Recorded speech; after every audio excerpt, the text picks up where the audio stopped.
Hello there, Steve here in Sydney of the lay gnosis website, truebluehealer.com. Can I just tell you a couple more things? I've had thoughts about the Krauss debate with William Lane Craig in 3 capital cities of Australia, Brisbane, Sydney and Melbourne. I've watched the Melbourne debate and the Sydney debate, and there's something that atheists need to be heavily reminded of, because they're always talking wrongly. Their code word for religion is superstition. It's a blanket put-down dismissal of everything before themselves. Everything in history is dismissed so they don't need to know history. And they just call everything they don't like superstition. But I'm just going to talk about something about militant atheists, okay? I'd just like to point out to militant atheists that every one of you came from one place and one place only, namely the menstrual cycle. Have you got that? The menstrual cycle is the only source we have of human beings today, including militant atheists. Okay, now, menstrual cycle is a monthly thing running right through the animal kingdom, including women, human people, right now. In ancient times, when we were hunter-gatherer societies, people made astute observations, realizing there was a connection between the moon, the phases of the moon, moons, and women's cycles and their having babies.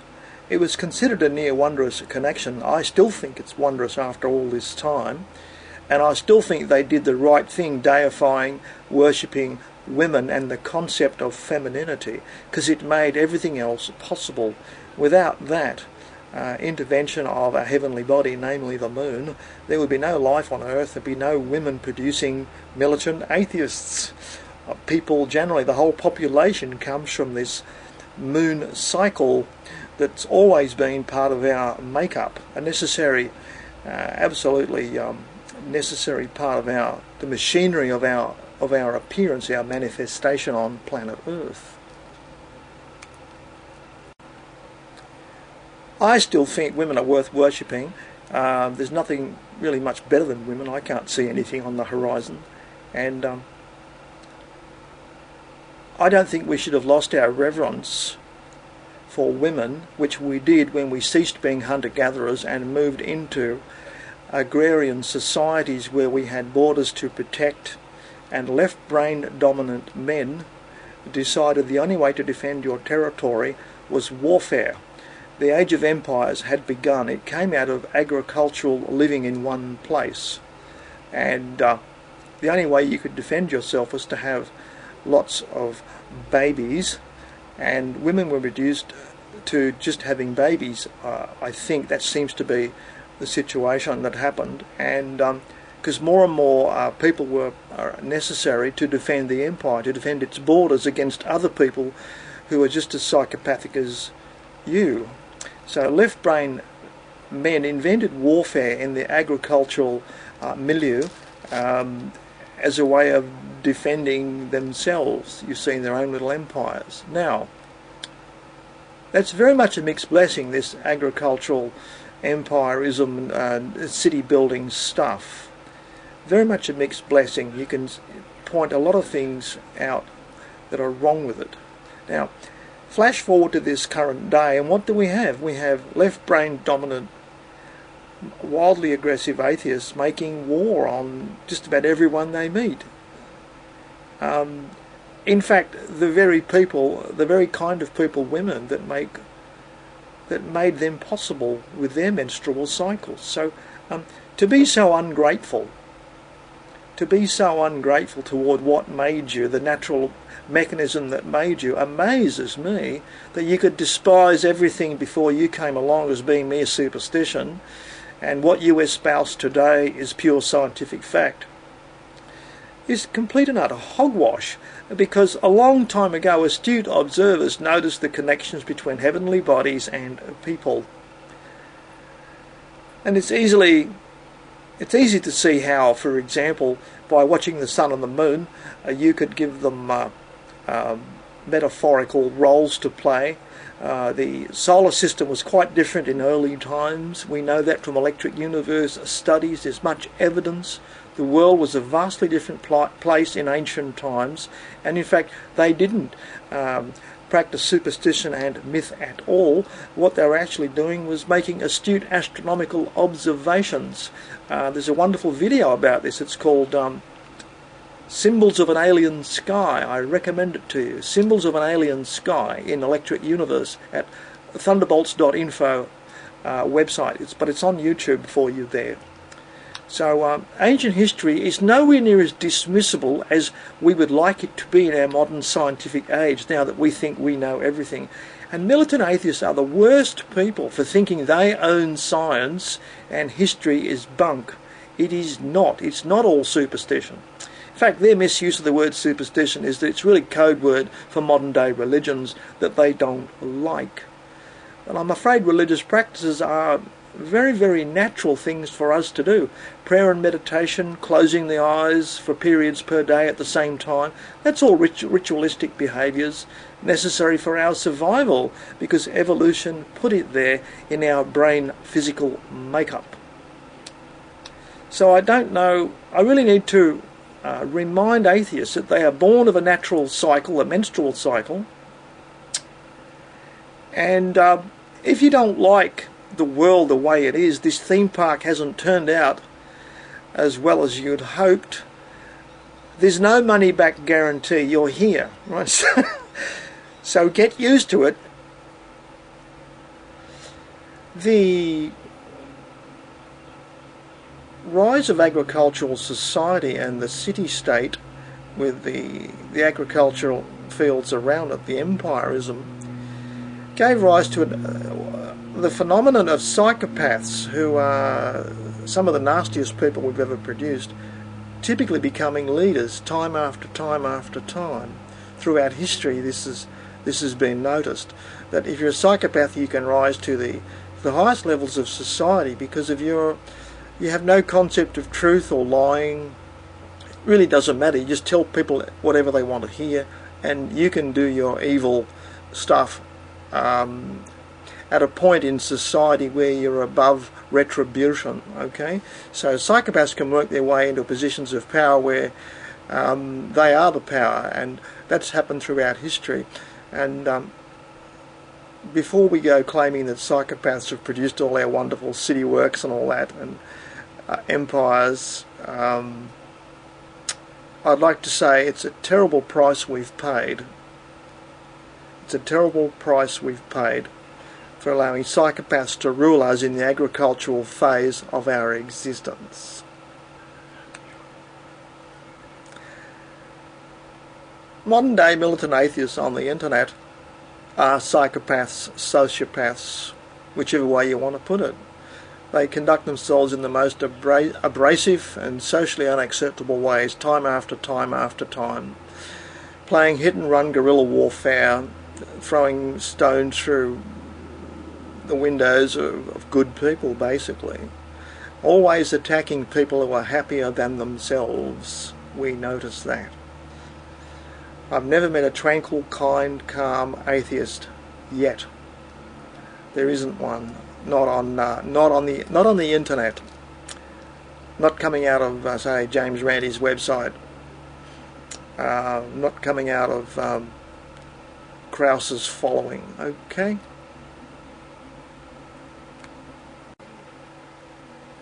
I've been calling militant atheists online who head-kick Christians and telepathy proponents. I've been calling them psychopaths, and I do it with considerable knowledge base. I've looked into this very carefully, and at the same time people often say religions are terrible. Atheists tell us that religions are terrible, they're psychopathic organisations. Well, that's also true, but that doesn't mean we should dump religions necessarily, because the problem is the organisations are infiltrated by psychopathic individuals who basically hijacked a religion over many, many centuries. It's very hard to stop any organisation being hijacked by infiltrators. So And to prove my point, I'm going to say to you, there's a wonderful article linked below this video, wonderful article, and it's called Twilight of the Psychopaths. It comes from Canada and explains how psychopaths rise to the top in societies for a good number of listed reasons. The article explains it, and how they've played a major role in keeping us in a constant state of war since agriculture began. Okay, so I do know what I'm talking about. I've looked this up, and I invite you to acquaint yourself with the facts about psychopathic individuals in society, and how they can spend generations or their whole lives white-anting a large organisation that started out with the very best of intentions. Okay, history is replete with this. Okay, so it's not actually religions that are terribly evil in a psychopathic sense, it's the handful of people in it at the top that make it so. And I'll say the natural religious tendencies that people have are actually there to encourage people to learn to indulge in reaching a state of gnosis, G-N-O-S-I-S, starts with a G, right? Okay, you're not really supposed to go and do things in large pointy cathedrals and stuff like that. That's not what your natural religious tendencies are. They're really all about achieving individual gnosis with a G. Okay, so that's something that the great religions take advantage of your natural religious tendencies. Okay, so I just thought I'd throw that in as an end thing about how absolutely terrible and unscientific the uber-skeptics like Lawrence Krauss are debating William Lane Craig. Another thing I want to say, I'd just like to point out to you, is that Krauss and his scientism fanatics, the pseudo-skeptic community, they think that humans only became intelligent in the last couple of 100 years with the amazing scientific method, you see. Well, that's absolutely false. It's quite silly. And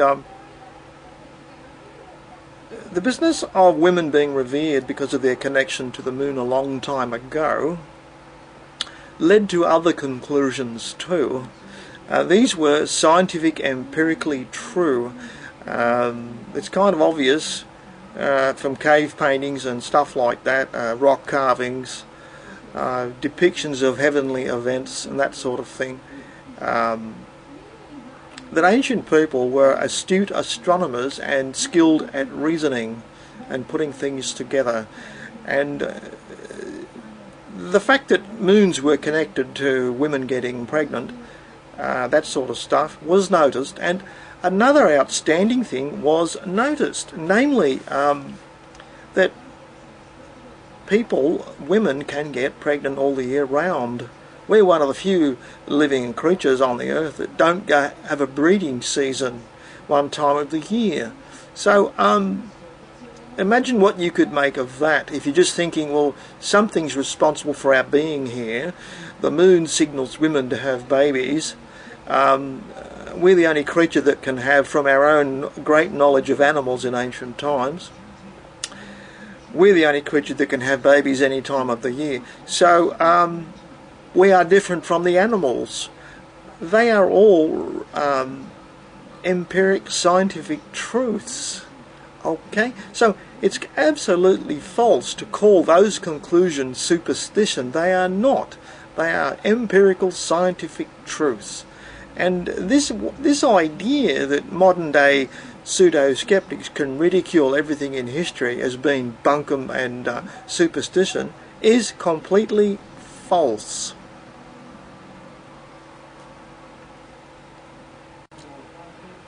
It's just turned cold here, so hence the clothing change. As well as the article on Twilight of the Psychopaths, I'll give you a couple more articles from the Tim Bolan website. He's the most forthright commentator. He runs a radio show in early morning Canada, and he's actually paid to discuss and talk about and reveal and expose the pseudo-skeptic movement, which is working for Big Pharma unquestionably. It grew out of America, and the very cruel American health system, where 35 million people don't even have health insurance, you see. So, pseudoskeptics are enlisted as barefoot soldiers, unpaid soldiers by Big Pharma. They are paid. The organisers do receive something like $9 million a year from anonymous sources, of course. But it's when you see what Tim Boland says about pseudo-skeptics and what they're actually doing, he's going to tell you that the reason they head kick you, Mr. and Mrs. Average, is basically your crime, which is being heterosexual. They make war on heterosexual society. That's why they seem to head kick everyone. Okay? Tim Boland explains this beautifully on the couple of links I'm providing. The idea of the pseudo-skeptics is to sow into you, the victim of their head kicking, confusion, dismay, lack of self-assurance, distress, fear, anger. They want to do that to you, to upset your day, because that's how they feel just about all of the time. Okay, I've never met a happy, pleasant, tranquil pseudo-skeptic yet, and I don't think you have either. As soon as they start commenting under my videos, they are drawn by the pseudo-skeptic tag baits around them anyway. They only come to kick heads and nothing else. So their motivation for this is the fact that you need to be punished because you're simply a normal heterosexual person. Okay, there'll be 2 links under this video, and Steve here, over and out.